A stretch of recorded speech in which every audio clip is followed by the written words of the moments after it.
بسم الله الرحمن الرحيم بسم الله الرحمن الرحيم الحمد لله رب العالمين وصلى الله وسلم وبارك على عبده ورسوله محمد وعلى آله وصحبه أجمعين وعلى من تبعهم بإحسان إلى يوم الدين أما بعد حافظ ابن حجر رحمۃ اللہ علیہ نے پچھلے درس میں مجلس کے کھانے سے متعلق ایک ادب آپ کے سامنے آیا. اب انہوں نے 3 احادیث ذکر کی ہیں سلام سے متعلق. اس سے پہلے بھی سلام سے متعلق گفتگو ہوئی اس وجہ سے کہ مسلمان پر 5 حق ہیں. ان میں پہلا حق یہی تھا جس کو ہم نے تفصیل سے لے لیا، ورنہ اصلاً ابن حجر نے بلوغ المرام ادب کے بیان میں اب سلام سے متعلق 3 حدیثیں نقل کی ہیں.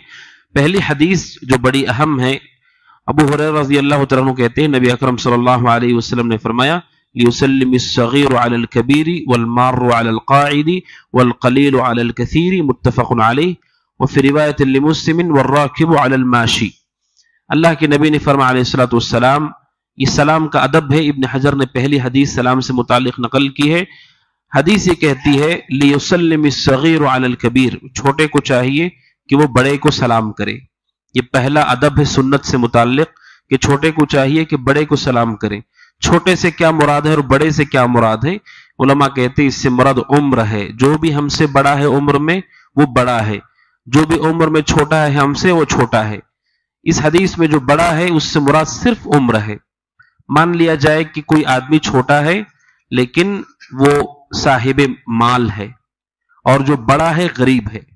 مان لیا جائے کہ چھوٹا پڑھا لکھا اور مشہور شخص ہے اور بڑا ایک ان پڑھ اور غیر معروف شخص ہے. کس کو چاہیے پہلے سلام کرے؟ حدیث کہتی ہے صرف کوئی بھی مسلمان ہم سے بڑی عمر کا ہے تو اسے سلام کیا جانا چاہیے. اللہ کے نبی نے پہلا ادب سلام کا یہی بیان کیا ہے.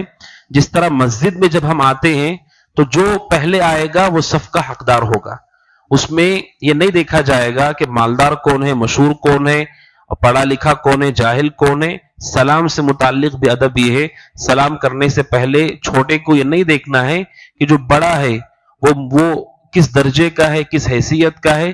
جو بھی مسلمان ہم سے بڑی عمر کا ہے اس سے سلام کیا جائے گا. یہ پہلا ادب اللہ کے نبی نے بیان کیا، چاہے اگرچہ کہ چھوٹا اس سے زیادہ صلاحیت والا کیوں نہ ہو. اللہ کے نبی صلی اللہ علیہ وسلم سب سے افضل نبی اور رسول ہیں. معراج کی حدیث سے ملتا ہے کہ جب اللہ کے نبی کی ملاقات آدم سے ہوئی علیہ السلام تو آپ سے کہا گیا ھذا ابوک فسلم علیہ. آپ سے کہا گیا اے اللہ کے نبی ان کو سلام کیجئے، یہ آپ کے والد ہیں. اب بتائیے کون بڑے ہیں؟ اللہ کے نبی بڑے ہیں کہ آدم بڑے ہیں علیہ الصلوۃ والسلام؟ یقیناً اللہ کے نبی بڑے ہیں علیہ الصلوۃ والسلام، لیکن چونکہ حضرت آدم علیہ السلام آپ سے بڑے ہیں، یعنی ہم سب کے والد ہیں، اس لیے فرشتے نے آپ سے کہا سلام کیجئے ان کو، یہ آپ کے والد ہیں. تو پتہ چلتا ہے کہ جو چھوٹا ہے وہ بڑے کو سلام کرے گا جو عمر میں ہم سے بڑے ہیں، اگرچہ کہ چھوٹا باصلاحیت کیوں نہ ہو. دوسرا ادب ہے، اور علماء کہتے ہیں اس میں ادب ہے بڑوں کے ساتھ اور تواضع اور خاکساری ہے، انسان تکبر سے آزاد ہو جاتا ہے. دوسرا ادب والمار علی القائد، گزرنے والا بیٹھے ہوئے کو سلام کرے. کیوں؟ کیونکہ گزرنے والا ایسے ہی ہے جیسے کوئی آدمی گھر کے اندر آ گیا. گھر کے اندر آنے والا خود سلام کرتا ہے، گھر میں پہلے سے جو لوگ ہوتے ہیں وہ آگے بڑھ کر سلام نہیں کرتے. ادب یہی ہے جو بھی گھر کو آتا ہے اسے سلام کر کے اندر آنا چاہیے. گزرنے والا بھی ایسے ہی ہے جیسے وہ گھر کو آنے والا شخص ہے. آپ ایک طرف بیٹھے ہوئے ہیں، کوئی وہاں سے گزرا مسلمان تو ایسے ہی گویا کہ وہ گھر کے پاس آیا ہے، لہٰذا گزرنے والا سلام کرے گا بیٹھے ہوئے شخص کو. یہ ادب ہے جو اللہ کے نبی نے بیان فرمایا علیہ الصلوۃ والسلام. اور تیسرا ادب ہے والقلیل علی الکثیر، جو کم تعداد کے لوگ ہیں وہ بڑی تعداد والوں کو سلام کریں گے. مثلا 3 افراد کہیں جا رہے ہوں، 4 افراد کی جماعت کہیں نظر آتی ہے تو 3 افراد کا جو گروپ ہے وہ 4 افراد کے گروپ کو سلام کرے گا، اس لیے کہ وہ زیادہ ہیں اور ان کا حق بھی زیادہ ہے ہمارے اوپر. لہٰذا جو کم تعداد والے ہیں بڑی تعداد والوں کو وہ سلام کریں گے. یہ بخاری مسلم کی روایت ہے. اور صحیح مسلم کی روایت میں اللہ کے نبی نے کہا والراکب علی الماشی، جو سواری پر ہے وہ پیدل چلنے والے کو سلام کرے گا. کیوں؟ کیونکہ علماء کہتے ہیں سواری پر کوئی آدمی جا رہا ہو، ایک آدمی پیدل چل رہا ہو، اب یہ کہہ دیا جائے کہ پیدل چلنے والے کو آگے بڑھ کر سلام کرنا ہے تو یہ شکل مناسب نہیں دکھتی ہے. اب سوچئے ایک آدمی سواری پر جا رہا ہے، جو چلنے والا ہے وہ آگے بڑھ بڑھ کر کے سلام کر رہا ہے. علماء کہتے ہیں اس سے کیا ہوگا، سواری پر جو شخص ہے ایک تو اس کے پاس یہ خصوصیت یہ ہے کہ وہ سواری پر ہے، چلنے والے کے پاس وہ نہیں، اوپر سے وہی آگے بڑھ کر سلام کرے گا تو یہ اس کے اندر تکبر پیدا کرنے والی چیز ہے. اب سوچئے ایک آدمی سواری پر بھی جا رہا ہے، چلنے والا پیدل آدمی، سواری اس کے پاس نہیں، وہی آگے بڑھ کر بھی سلام کر رہا ہے، یہ شکل مناسب شکل نہیں ہے. علماء کہتے ہیں اس سے آدمی کے اندر تکبر ظاہر ہوتا ہے کہ وہ ایک سواری پر ہے اور دوسرا آدمی اسے آگے بڑھ کر سلام کرے. سنت یہ ہے سواری پر چلنے والا خود اپنے اس مسلمان بھائی کو سلام کرے جو پیدل چل رہا ہے، جس کے پاس سواری نہیں ہے. اس سے تواضع ظاہر ہوتا ہے اور اس سے محبت اور ادب برقرار رہتا ہے، اور یہ احترام ہے سامنے والے کے پاس جس کے پاس وہ نعمت نہیں ہے. اگر یہ کہہ دیا جائے، اور دوسری بات علماء کہتے ہیں کہ اس میں آسانی ہے چلنے والے کے لیے. اگر یہ کہہ دیا جائے چلنے والے کے لیے سنت ہے کہ وہ جو سواری پر جا رہے ہیں ان کو سلام کرے، بہت مشقت ہے اس کے لیے. اب وہ چل رہا ہے، جو سواری پہ جا رہا ہے دیکھ دیکھ کے اس کو سلام کرے گا، یہ اس کے لیے مشقت ہے. اس لیے حدیث میں یہ سنت قرار دیا گیا کہ سواری پر بیٹھا ہوا آدمی چلنے والے کو دیکھ کر سلام کرے گا. یہ اللہ کے نبی نے علیہ الصلوۃ والسلام بیان کیا. یہ سلام سے متعلق چند آداب ہیں، لیکن علماء کہتے ہیں یہ سنت کمال ہے. سنت کمال کا مطلب کیا ہے؟ جس طرح نماز ہے، نماز کی کمال سنت یہ ہے کہ آدمی کے اندر خشوع خضوع ہو، توجہ سے نماز پڑھے. لیکن کوئی آدمی ایسا ہے جس کی نماز میں توجہ نہیں ہے، تو کیا وہ نماز چھوڑ سکتا ہے؟ نہیں چھوڑ سکتا. کیوں؟ کیونکہ توجہ ہونا ایک کمال ہے. اصل نماز تو پڑھنی ہی ہے. اسی طریقے سے اس حدیث کو علماء نے کہا یہ سلام سے متعلق سنت کمال ہے. جس طرح نماز میں خشوع ہونا چاہیے، ایسے یہ ادب بھی ہمارے درمیان ہونا چاہیے. اگر سامنے والا اس کا خیال نہیں کرتا ہے، بہر صورت سلام کو نہیں چھوڑا جا سکتا ہے. اسی لیے صحیح مسلم اور بخاری کی حدیث کہ اللہ کے نبی صلی اللہ علیہ وسلم چھوٹے بچوں کو بھی سلام کرتے تھے. اب سوچے چھوٹے بچے جن کے اوپر شریعت کی کوئی چیز واجب ہی نہیں ہے، اللہ کے نبی انہیں سلام کرتے تھے. اور حضرت انس بن مالک کے بارے میں ہے کہ وہ بھی چھوٹے بچوں کو سلام کرتے تھے. کیوں؟ ہونا تو یہ چاہیے کہ چھوٹا بڑے کو سلام کرے.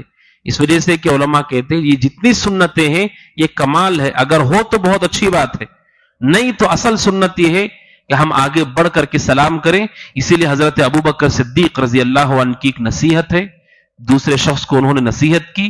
ویسے بھی حضرت ابوبکر صدیق کی بہت زیادہ حدیثیں ہم تک نہیں پہنچی ہیں، بہت زیادہ اقوال ہم تک نہیں پہنچے ہیں. حضرت ابوبکر کی ایک نصیحت ہے. کسی اور شخص کو انہوں نے نصیحت کرتے ہوئے کہا کہ زندگی میں کوئی بھی آدمی سلام کرنے میں تم سے آگے نہ بڑھے، سلام کرنے میں ہمیشہ سبقت کرو.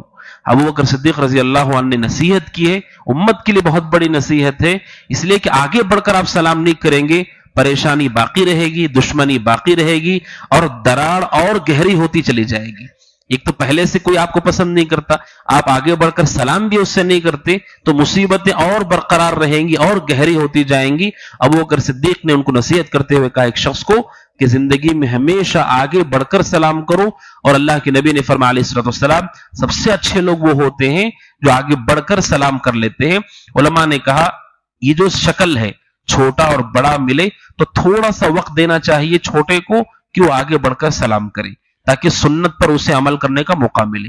گزرنے والے کو چاہیے کہ وہ موقع دے. اسی طرح سواری پر جو شخص ہے وہ موقع دے. علماء کہتے ہیں حدیث کے مطابق تھوڑا سا وقفہ دے کہ وہ آگے بڑھ کر سلام کرے. اگر اس وقفے میں وہ سلام نہیں کرتا ہے، آپ کو لگتا ہے کہ یہ سنت ہی چھوٹ جائے گی، تو خود آگے بڑھ کے کر لینا چاہیے. وَالرَّاكِبُ عَلَى الْمَاشِي، اللہ کے نبی نے کہا جو سواری پر جا رہا ہے اسے چاہیے کہ چلنے والے کو سلام کرے. تو جو شخص چل رہا ہے وہ دیکھتا ہے کوئی مسلمان جا رہا ہے، تھوڑا سا وقت دے اس کو سلام کرنے کے لیے، تاکہ اس حدیث پہ عمل ہو سکے، یہ حدیث نہ چھوٹ جائے. اگر وہ نہیں کرتا ہے تو خود آگے بڑھ کر کرے. یہ سب سے اچھا انسان ہے. جو سب سے پہلے آگے بڑھ کر کے پہل کرتا ہے وہ سب سے بہترین شخص ہے. اور اللہ کے نبی علیہ الصلوۃ والسلام کی حدیث کے مطابق یہ جو سلام ہے مومن کے لیے دعا ہے، اس میں اللہ کا نام ہے، اس میں اللہ سبحانہ و تعالیٰ کا ذکر ہے. آپ آگے بڑھ کر سلام کرتے ہیں تو تین چیزیں معلوم ہوتی ہیں. نمبر ایک کہ آپ مخلص آدمی ہیں، آپ صرف ثواب چاہتے ہیں. نمبر دو اس سے یہ معلوم ہوتا ہے کہ آپ اللہ سبحانہ و تعالیٰ کی اطاعت میں آگے بڑھنے والے ہیں. نمبر تین یہ چیز معلوم ہوتی ہے کہ اللہ کے نبی صلی اللہ علیہ وسلم کی سنت آپ کے پاس اپنی خواہشات اور جذبات سے بڑھ کر ہے. یقیناً آدمی بسا اوقات ایسے محسوس کرتا ہے کہ اس آدمی کا جواب ٹھیک طریقے سے نہیں آتا، کیوں سلام کروں میں؟ یہ ہمارا جذبہ ہے، لیکن آپ پھر بھی آگے بڑھ کر سلام کرتے ہیں تو پتا چلتا ہے کہ آپ کے پاس سنت آپ کے خواہشات سے بڑھ کر کے ہے. تینوں چیزیں اس سے ظاہر ہوتی ہیں. اللہ سبحانہ وتعالی سے دعا ہے کہ اللہ تعالی ہمیں اس سنت عمل کرنے کی توفیق عطا فرمائے. آمین. هذا وصلی اللہ وسلم علی نبینا محمد وعلی آلہ وصحبہ اجمعین. السلام علیکم ورحمۃ اللہ وبرکاتہ.